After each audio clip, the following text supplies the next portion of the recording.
ಪ್ರೀತಿಯ ಮಕ್ಕಳೇ, ಈ ದಿನ ನಾವು ಗಣಿತ ಭಾಗ 2ರಲ್ಲಿ 5ನೇ ತರಗತಿ ಗಣಿತದಲ್ಲಿ ಹಣ ಪಾಠಕ್ಕೆ ಸಂಬಂಧಿಸಿದಾಗೆ ಅಭ್ಯಾಸ 5.1ರ ಲೆಕ್ಕಗಳನ್ನು ನಿಮಗೆ ಉತ್ತರಗಳನ್ನು ಹೇಗೆ ಬರೆಯೋದು ಎಂಬುದರ ಬಗ್ಗೆ ತಿಳಿಸ್ಕೊಡ್ತೇನೆ. ಅಧ್ಯಾಯ 5 ಹಣ. ಅದರಲ್ಲಿ ಅಭ್ಯಾಸ 5.1 ನೋಡಿ ಮಕ್ಕಳ, ಹೇಳಿ. ಮೊದಲನೇದು ಇವುಗಳ ಬೆಲೆ ಕಂಡುಹಿಡಿಯಿರಿ. ಒಂದನೇದು ರು 13 ರೂಪಾಯಿ 25 ಪೈಸೆ, ರು 6 ರೂಪಾಯಿ 30 ಪೈಸೆ ಮತ್ತು ರು 10 ರೂಪಾಯಿ 40 ಪೈಸೆ ಮೊತ್ತ ಕಂಡುಹಿಡಿಯಬೇಕು. ಗೊತ್ತಾಯ್ತಾ? ಈಗ ಮೊತ್ತವನ್ನ ಕಂಡುಹಿಡಿಯಬೇಕಾದ್ರೆ ನಾವು ಎಲ್ಲವನ್ನು ಕೂಡಬೇಕು. ನಿಮಗೆ ಈ ರೀತಿ ಕೊಟ್ಟಾಗ ನೀವೇನ್ ಮಾಡಬೇಕು, ಮೊದಲನೇದು ರು 13 ರೂಪಾಯಿ, ಇಲ್ಲಿ ರು ಮಾಡ್ಕೊಳ್ಳಿ, ಇಲ್ಲಿ ಪೈಸೆ 25 ಪೈಸೆ ಬರುತ್ತೆ. ಇಲ್ಲಿ ನೆಕ್ಸ್ಟ್ ಎಷ್ಟು ರೂಪಾಯಿ ಕೊಡಬೇಕು? 6 ರೂಪಾಯಿ 30 ಪೈಸೆ, ರು 40 ರೂಪಾಯಿ 10 ರೂಪಾಯಿ 40 ಪೈಸೆ ಕೂಡೋಣ. ಈ ಕಡೆ ನೋಡಿ, 5 ಸೊನ್ನೆ ಕೂಡಿದ್ರೆ ಎಷ್ಟು? 5 ಸೊನ್ನೆ ಕೂಡಿದ್ರೆ ಎಷ್ಟು? 5. 4 3 7 2 9. ಅಲ್ಲಿ ಎಷ್ಟಾಯ್ತು? 95 ಪೈಸೆ ಆಯ್ತು. ಈಗ ರೂಪಾಯಿ ಕೂಡೋಣ. 3 ಕಾರ್ ಕೂಡಿದ್ರೆ ಎಷ್ಟು? 9. ಸೊನ್ನೆ ಕೂಡಿದ್ರೆ 9. 1 1 2. ಈಗ ಎಷ್ಟಾಯ್ತು ಉತ್ತರ?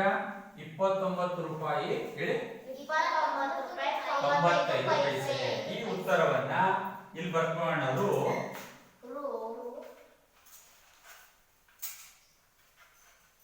29 ರೂಪಾಯಿ 95 ಪೈಸೆ ಬರ್ಕೊಳ್ಳಿ ಮಕ್ಕಳೇ. ಇದನ್ನ ನೋಟ್ ಪುಸ್ತಕದಲ್ಲಿ ಅಥವಾ ಅಭ್ಯಾಸ ಪುಸ್ತಕದಲ್ಲಿ ಉತ್ತರ ಬರ್ಕೊಳ್ಳಿ. ನೋಟ್ ಪುಸ್ತಕದಲ್ಲಿ ಲೆಕ್ಕವನ್ನು ಹೇಗೆ ಮಾಡೋದು ಅಂತ ಬರ್ಕೊಳ್ಳಿ.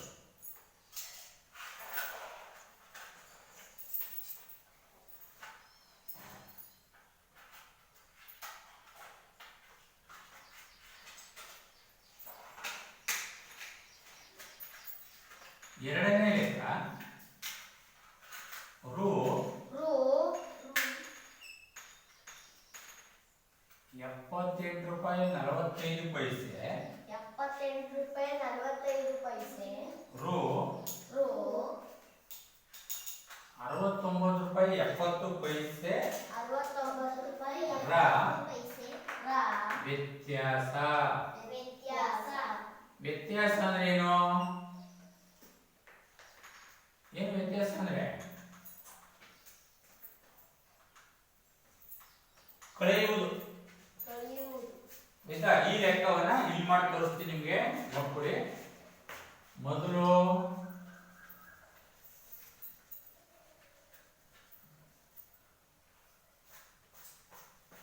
ರು ಬರ್ಕೊಳ್ಳಿ.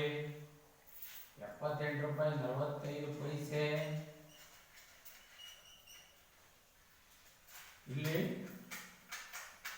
ರು 69 ರೂಪಾಯಿ 70 ಪೈಸೆ. ಕಲಿಯೋಣ ಈಗ. ಕಡೆ ನೋಡಿ, 5ರಲ್ಲಿ ಸೊನ್ನೆ ಕಳೆದ್ರೆ ಎಷ್ಟು? 5. 4ರಲ್ಲಿ 7 ಕಳೆಯೋದಕ್ಕಾಗುತ್ತಾ? ಪಕ್ಕದಿಂದ ಒಂದು ದಶಕ ತಗೊಳ್ಳಿ. 14. 14ರಲ್ಲಿ 7 ಅಂದ್ರೆ 7. 7 ಉಳಿತು, ಒಂದು ದಶಕ ತಗೊಳ್ಳಿ. 17 9 ಅಂದ್ರೆ 8. ಅಲ್ಲಿ ಎಷ್ಟಾಯ್ತು? 8 ರೂಪಾಯಿ 75 ಪೈಸೆ. ಈ ರೀತಿಯಲ್ಲಿ ಲೆಕ್ಕಗಳನ್ನ ಮುಂದಿನ 3 ಮತ್ತೆ 4ನೇ ಲೆಕ್ಕ ಗುಣಲಬ್ಧ ಮತ್ತೆ ಭಾಗಾಕಾರವನ್ನು ಹೇಗೆ ಮಾಡೋದು ಎಂಬುದ್ರ ಬಗ್ಗೆ ತಿಳಿಸ್ಕೊಡ್ತೀನಿ.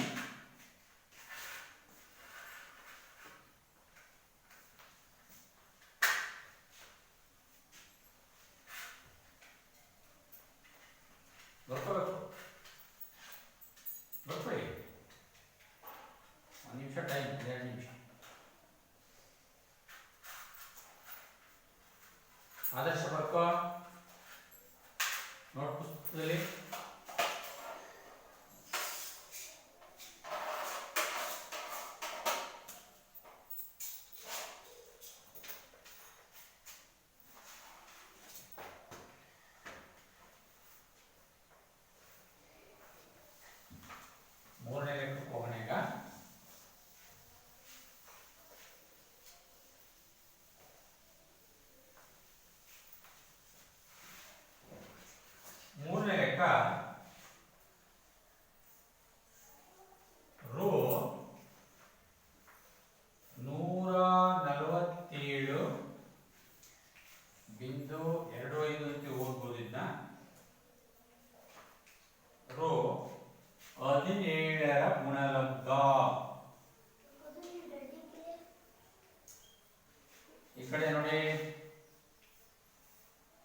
ಇಂಟು 17.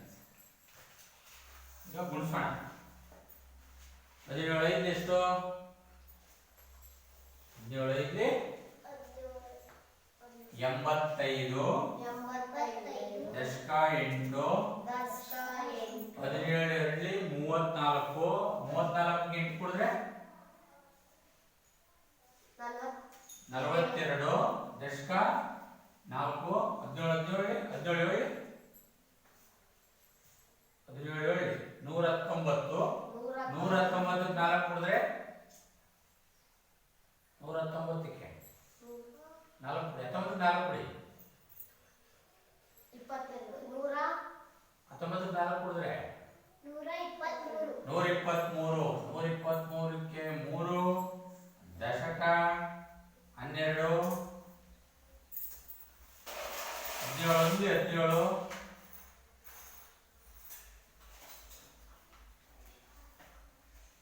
17 ಹಾಕಿ 17 ಹಾಕಿ 68 68 ಕ್ಕೆ 12 ಕೊಡಿದ್ರೆ 70 80 80 ಕ್ಕೆ 0 8 ದಶಕ 17 17 17 ಕ್ಕೆ 5 ಕೊಡು 8 ಕೊಡಿದ್ರೆ 8 ಕೂಡಿದಾಗ ಎಷ್ಟು ಬರುತ್ತೆ? 25. ಗುಡ್ 25. ಇಲ್ಲಿ ಎರಡು ಅಂಕಿ ಬಿಟ್ಟು ಬಿಂದು ಹಾಕಿ.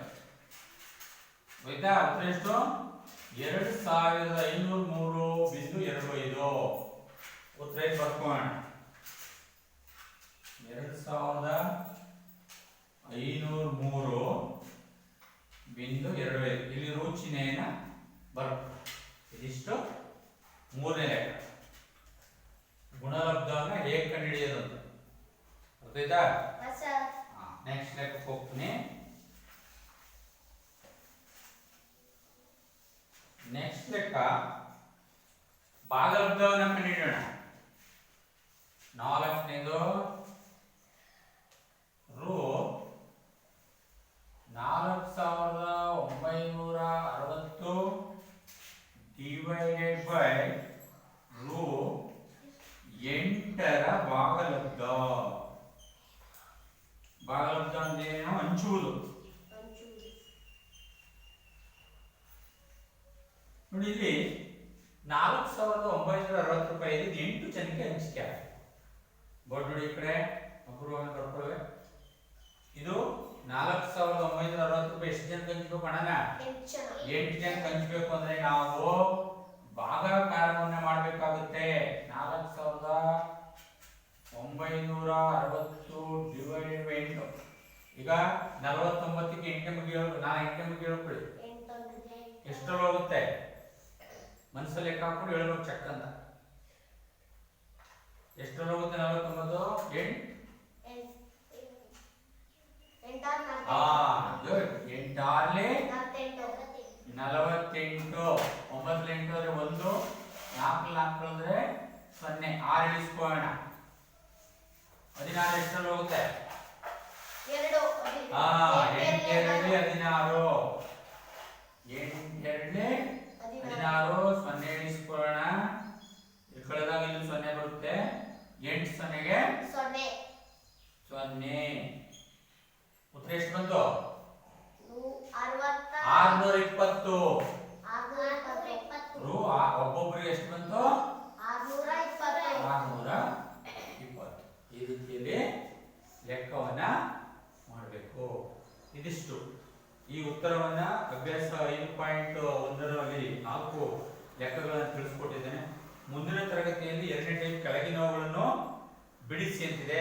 ನಿಮಗೆ ಈ ಮುಂದಿನ ಚಟುವಟಿಕೆ ನೋಡಬೇಕು ಅಂದರೆ ನಮ್ಮ ಶೈಕ್ಷಣಿಕ ಮಾಹಿತಿ ಯೂಟ್ಯೂಬ್ ಚಾನೆಲ್ಗೆ ಸಬ್ಸ್ಕ್ರೈಬ್ ಆಗಿ ಅಂತ ಹೇಳ್ತಾ ಈ ವಿಡಿಯೋ ಇಷ್ಟವಾದಲ್ಲಿ ಲೈಕ್ ಮಾಡಿ, ಇತರರಿಗೂ ಶೇರ್ ಮಾಡಿ. ನಾನು ನಿಮ್ಮ HK ಚಂದ್ರಶೇಖರ್, GFKS ಮಾಚನಹಳ್ಳಿ, ಹೆಗಡದೊಂಕೋಟೆ ತಾಲೂಕು, ಮೈಸೂರು ಜಿಲ್ಲೆ. Thank you.